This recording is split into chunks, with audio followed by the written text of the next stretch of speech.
ಎಷ್ಟು ಭಯಾನಕಾರಿ ಈ ಹೊಸ HMP ವೈರಸ್. HMP ವೈರಸ್ ಅನ್ನೋದು ಒಂದು ಇನ್ಫ್ಲೂಯೆನ್ಸಾ ವೈರಸ್. ಇದು ಮೇಯ್ನ್ ಆಗಿ ಒಬ್ಬ ಮನುಷ್ಯನ ಶ್ವಾಸಕೋಶದ ಮೇಲೆ ಹೆಚ್ಚಿನ ಪ್ರಭಾವವನ್ನು ಬೀರುತ್ತೆ.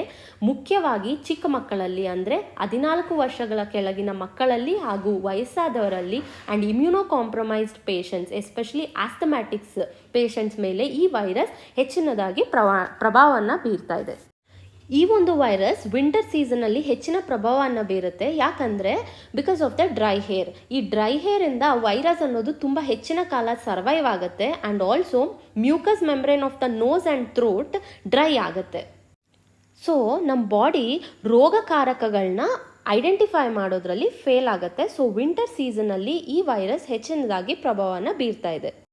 ಪ್ರೆಸೆಂಟ್ಲಿ ಈ ವೈರಸ್ನ ರೋಗ ಲಕ್ಷಣಗಳು ಬಂದು ಸೇಮ್ ಕೋವಿಡ್ ಥರನೇ ಆಗಿರುತ್ತೆ. ಜ್ವರ, ನೆಗಡಿ, ಕೆಮ್ಮು, shortness of breath and particularly ಈ ವೈರಸ್ಗೆ ಇನ್ನೂ ಯಾವುದೇ ವ್ಯಾಕ್ಸಿನ್ ಇಲ್ಲ. So prevention is better than cure.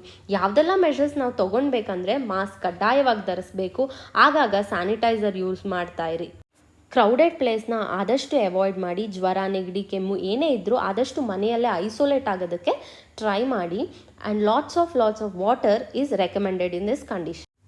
So ಪ್ರಶ್ನೆ ಏನಪ್ಪ ಅಂದರೆ, ಈ ವೈರಸ್ ಮತ್ತೆ ಇನ್ನೊಂದು ಪ್ಯಾಂಡಮಿಕ್ನ ಸೃಷ್ಟಿ ಮಾಡುತ್ತಾ ಅಂತ.